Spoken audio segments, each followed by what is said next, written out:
परमेश्वर के महान नाम की अनुग्रहित इस सुबह में महिमा होने पाए। होशे की पुस्तक 14वां अध्याय का 3रा वाक्य का अंतिम भाग। अनाथ पर तो ही दया करता है। अनुग्रहित वचन के भाग के आधार पर दया से भरपूर परमेश्वर विषय पर मनन करने के लिए परमेश्वर की शरण में जाएं। सर्वशक्तिमान परमेश्वर ने अपनी असीम करुणा और दया से एक नया दिन हम सबको दिखाया। भजन संगीता 94 का 17वां वाक्य की तरह हम भी बोलने पाएं। हमारी प्रार्थना यही होने पाए कि यदि यहोवा मेरा सहायक न होता तो क्षण भर में मुझे चुपचाप होकर रहना पड़ता। अनेक अनर्थ और विपत्तियां हमने देखी, बचने का कोई मार्ग नहीं था। फिर भी परमेश्वर के पास हमें जीवित रखने और बचाने का एक प्लान है, और वो प्लान और कुछ नहीं पर उसकी करुणा मात्र ही है। परमेश्वर की करुणा सबके ऊपर है। फिर भी जो उसे पहचानता है और पहचानने के बाद उसमें जो बदलाव आते हैं वो कौन कौन से हैं, आज सुबह उस पर हम मनन करेंगे। तीतुस की पत्री 3रा अध्याय का 5वां वाक्य। तो उसने हमारा उद्धार किया, और ये धर्म के कामों के कारण नहीं जो हमने आप किए, पर अपनी दया के अनुसार नए जन्म के स्नान और पवित्र आत्मा से हमें नया बनाने के द्वारा हुआ। यदि ऐसा है तो हमने जो आत्मा का उद्धार को प्राप्त किया है वो परमेश्वर की दया ही से हमको प्राप्त हुई है। इफिसियों की पत्री 2रा अध्याय का 8वां वाक्य में लिखा है, उद्धार परमेश्वर का दान है। प्रकाशित वाक्य के 7वें अध्याय के 10वें वाक्य में लिखा है, और वह बड़े शब्द से पुकार कर कहती है, उद्धार के लिए हमारे परमेश्वर का जो सिंहासन पर बैठा है और मेमने की जय जयकार हो। इफिसियों की पत्री 2रा अध्याय का 8 में लिखा है, क्योंकि विश्वास के द्वारा अनुग्रह ही से तुम्हारा उद्धार हुआ है। बाकी बहुत से वचन जब हम एक साथ मनन करते हैं तो परमेश्वर की असीम दया और कृपा ही से परमेश्वर का दान रूपी उद्धार हमको विश्वास से प्राप्त किया हुआ है।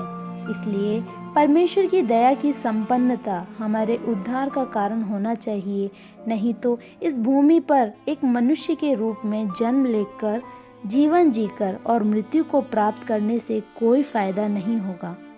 हर एक व्यक्ति की प्रार्थना भी यही होनी चाहिए जैसे चुंगी लेने वाले ने प्रार्थना की। लूका रचित सुसमाचार के 18वें अध्याय के 13वें वाक्य में, परंतु चुंगी लेने वाले ने दूर खड़े होकर स्वर्ग की ओर आंखें उठाना भी न चाहा, वरन छाती पीट पीट कर कहा, हे परमेश्वर मुझ पापी पर दया कर।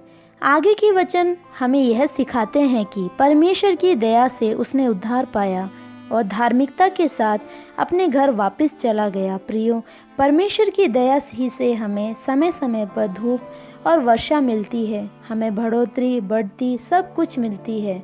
तो उस परमेश्वर की दया को पहचान कर आत्मा का उद्धार पाकर यदि हम जीवन व्यतीत करते हैं तो परमेश्वर की दया की असली उद्देश्य को हम जान पाएंगे। परमेश्वर की महान दया की विशेषता। एक अंधा परमेश्वर की संगति में प्रार्थना करता है। मरकुस रचित सुसमाचार का 10वां अध्याय का 47वां वाक्य। यहाँ वह यीशु नासरी को देखकर जोर से पुकारता है कि हे दाऊद की संतान मुझ पर दया कर। प्रियो, शारीरिक अंधता के जैसे ही शापित है आत्मिक अंधेपन की अवस्था। इस बड़े श्राप से मुक्ति पाने का एक ही मार्ग है, वो है परमेश्वर की दया का आश्रय लेना।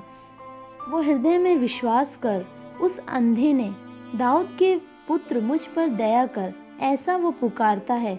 यदि उसने परमेश्वर की दया प्राप्त कर देखने की शक्ति प्राप्त कर ली तो समुदाय के द्वारा लगाई गई बंदिशें अवरोधों को पार कर परमेश्वर की दया के लिए परमेश्वर के सामने रोएं। परमेश्वर हमें दर्शन देने पाए, धुंधली आंखों को प्रकाशमान बनाए, पवित्र शास्त्र के आश्चर्य कर्मों को समझने के लिए हमारी बुद्धि को परमेश्वर प्रकाशमान करने पाए। भजन संगीता 119 का 18वें वाक्य में भजन लिखने वाला इस तरह प्रार्थना करता है कि मेरी आंखें खोल दे कि मैं तेरी व्यवस्था के अद्भुत बातें देख सकूं। मत्ती रचित सुसमाचार के 15वें वाक्य के 22वें में एक कनानी स्त्री पुकार कर कहती है, हे प्रभु दाऊद की संतान मुझ पर दया कर। मेरी बेटी को दुष्टात्मा बहुत सता रहा है। यीशु के प्रतिक्रिया में और कई वाक्यों में भी उसकी आवश्यकता को असंभव की श्रेणी में रख दिया।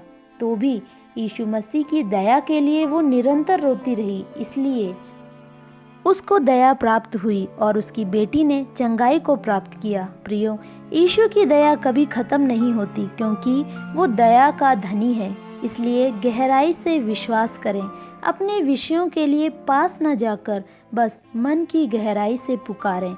परमेश्वर की दया प्रदर्शित होने वाली सुबह होने पाए। आओ प्रार्थना करें।